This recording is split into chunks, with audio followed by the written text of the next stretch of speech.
Alright, so I have the ingredients laid out here for the brine. It's going to be 6 cups apple juice, 4 cups water, 2 cups apple cider vinegar, half cup salt, half cup brown sugar, half cup of Worcestershire sauce, 2 tablespoons garlic powder, 2 tablespoons onion powder, and I've got some paprika and New Mexican style chili powder out here. You can kind of eyeball those last 4 spices though with however it looks and what you prefer. So this will be the vessel for the brine. This is a food safe container, clean and sanitized. And then I'm also going to line it with a bag, just using a turkey style brining bag. Trick of the trade, do your dry ingredients first so this doesn't happen. Okay, I've got 2 pork butts here. This is about 18.5 pounds. They're split in the middle. You can see that there's a nice fat cap on it. We're probably going to trim most of that off. You want the smoke to penetrate the meat so you can develop a nice bark. I'm going to go ahead and get these unpackaged and we'll start trimming.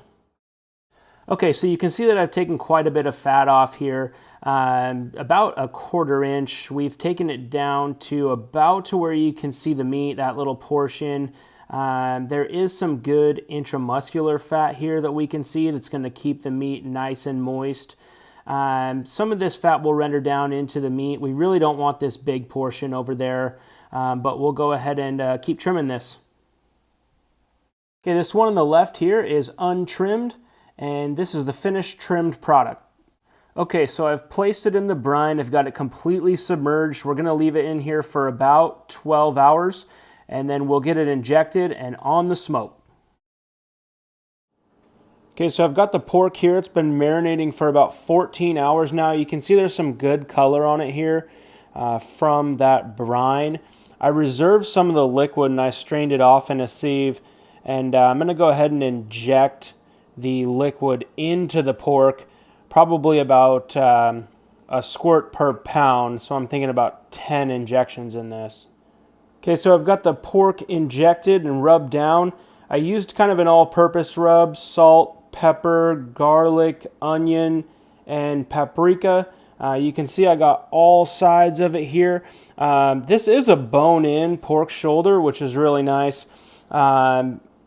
It's kind of satisfying once it's complete to pull that clean bone out.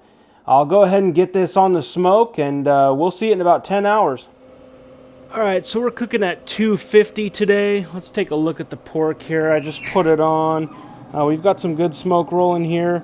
This thing's going to look great. Barbecue trick for you. When you're trying to grab something hot off the grill, get one of these cotton gloves and then put a nitrile glove over it. It makes it much easier to grab something hot. Totally protects your hand. You almost don't even feel it. Okay, so we just hit 170. What I'm going to do next is get this into a foil pan with a little bit of apple juice on the bottom, and then I'm going to cover it with aluminum foil so it can steam. I'm going to leave it there until it reaches about 200 to 205 degrees, and then it'll be ready to pull. So I've got the pork in the foil pan, apple juice in the bottom, and the probe is still in the pork. Okay, so it's been 24 hours total since we put it on the brine. It was in the brine for 14 hours. It cooked for 8 hours and rested for 2. Looks really nice. It's just falling apart. Like I said, pulling that bone out. Completely clean. I'm going to go ahead and get the rest of this pulled up, and I'll show you the finished product. Alright, so here it is. You can see that we still have some nice bark. Really good color on this meat too. When I went ahead and pulled it, I left all the juices in there and I just mixed it back in. It's going to reabsorb all those juices and it's going to make it really good. You can throw that bone to the dog, and I can't wait to eat this. This looks really good. Thanks for following along.